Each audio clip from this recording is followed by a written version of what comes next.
Hi guys, good morning once again. Salman in your ITI, Infinitive Training Institution, says welcome to you.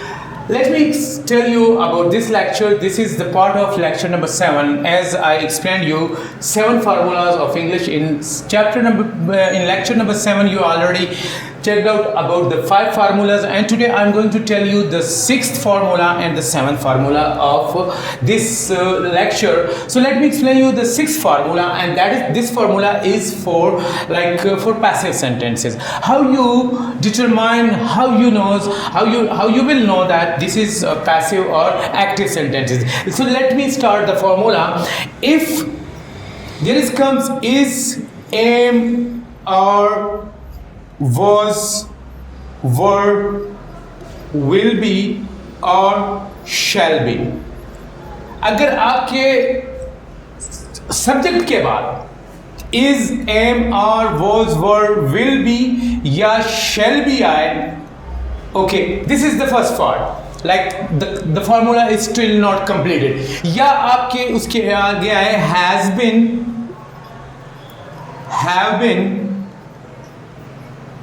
या आपके आए had been, या आए will और shall have been, will or shall have been.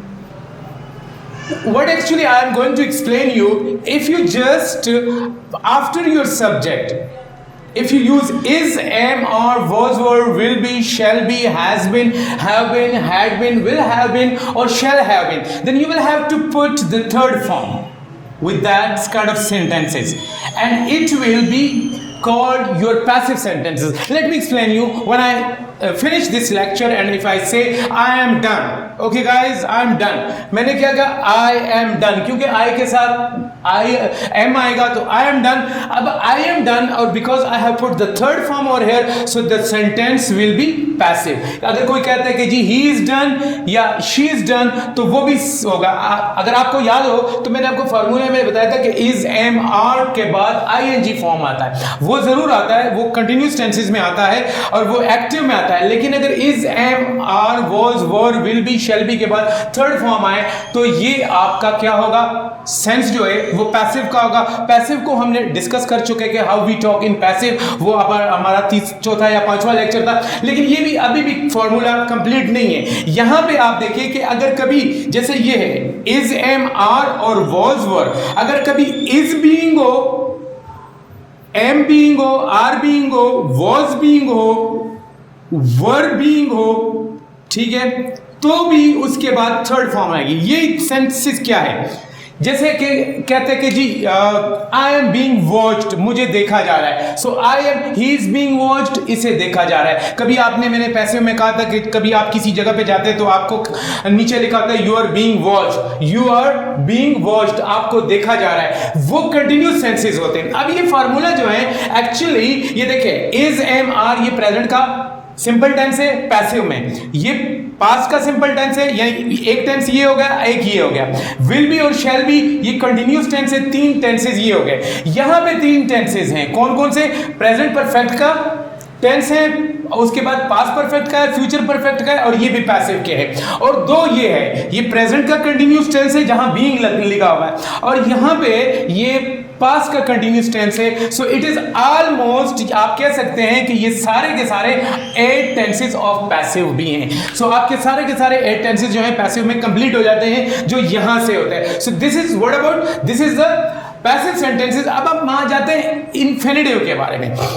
देखिए इन्हीं चीजों को मैं दोबारा लिखता हूं. अगर मैं सब्जेक्ट के बाद इन्फिनिटिव के बारे में एक तो मैं लेक्चर दूंगा, लेकिन फिर भी अगर इन्फिनिटिव के बारे में आपको पता करना हो तो जब किसी भी सेंटेंस के अंदर if you use the two verb in a sentence, like I went and I see my friend और ब्रदर और, लेकिन मैं कहता हूं कि जी I went to see my brother, तो पहला जो है वो तो जिस सेंस में आप बोलेंगे प्रेजेंट पास्ट फ्यूचर व्हाटएवर में, और दूसरा जो है वो इन्फिनिटिव का वर्ब लगेगा जिसके साथ टू लगेगा. यानी इंग्लिश का ये कायदा है, it's a rule of English कि if two verb comes in one sentence, अगर एक सेंटेंस में 2 वर्ब्स आते हैं तो उसके साथ हम क्या लगाते हैं, उसके अगला जो वर्ब लगाते हैं वो टू के साथ लगा लेते हैं, और इसीलिए इसको बेस फॉर्म भी कहते हैं. ये देखें इज, मैं बताऊं आपको कि सब्जेक्ट के बाद अगर कभी आपके पास है इज एम आर वही है, वॉज, वर, ये आपके पास है।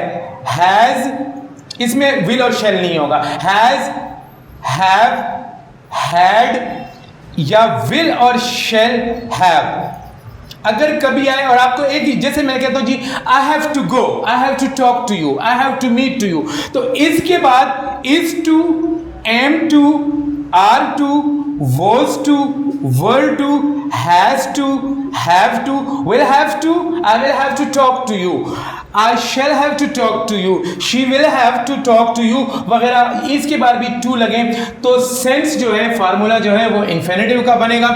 यहाँ पे देख लें कि is to, am to, were to, ये टू प्रीपोजिशन का नहीं है, it's a part of infinitive. जैसे हमारे इन्फिनेटिव में होता है कि to go, to play, to लगाएंगे और अब, लेकिन ये उसका है। आई, जैसे मैं कहता हूं I have to talk to you, मुझे आपसे बात करनी है, मैं ये नहीं कह सकता हूं I am to talk to you, I have to talk to you या I have to go to you, ये तो आपने सुना है, लेकिन I am to go to you आपने नहीं सुना। As earlier I told you कि इसमें फर्क क्या होता है। जब मैं फॉर्मल लैंग्वेज में बात करूंगा, किसी के साथ अच्छी लैंग्वेज में बात करूंगा तो मैं कहूंगा I have to go, I have to talk to you, लेकिन अगर मैं फ्रेंड के साथ करूंगा तो मैं कहूंगा है I am to talk to you, come over here, तो फिर वो सेंस इसमें चला जाएगा। लोग से I was to talk to you तो भी होता है, तो I was to talk to you और I had to talk to you, ये दोनों सेंसेस पास के, इनमें कोई फर्क नहीं है। I have to talk to you और I have to talk to you या I have, he has to talk to you, ये क्या है, ये प्रेजेंट के हैं, इसी के साथ इज, एम आएंगे और उसके बाद ये आपके होते हैं। तो these are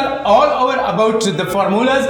so in this lecture we already finished our 7 formulas. इसको आप घर पे इस वीडियो को बार बार देखिए, आपको ये समझ आ जाएगी। उसकी वजह ये है कि this is a little tricky, not difficult. और as I told you earlier कि English is a game of verb, ये भी देखिए पूरा का पूरा वर्ब है और ये भी जो चीजें लग रही हैं this is before the verb, so it's called helping verb. तो हेल्पिंग वर्ब भी तो वर्ब ही है, जहां वर्ब नहीं लगता वहां हेल्पिंग वर्ब लगता है। So I think so that's कि it will be beneficial for you. आपको ये समझ आ गई होगी। अगर आपको ये समझ नहीं आई तो नीचे हमारी वीडियोस के साथ जो है आप हमें डिस्क्रिप्शन में जो है अपने व्यूज लिख सकते हैं और आप अपने क्वेश्चन भी कर सकते हैं और आप हमें सजेशंस भी दे सकते हैं। आपके सजेशन हमारे लिए बहुत मायने रखते हैं। It's very useful for us, क्योंकि उसी को सजेशन को सामने रख के हम अगली वीडियो बनाते हैं। So thank you guys once again. Okay, bye bye.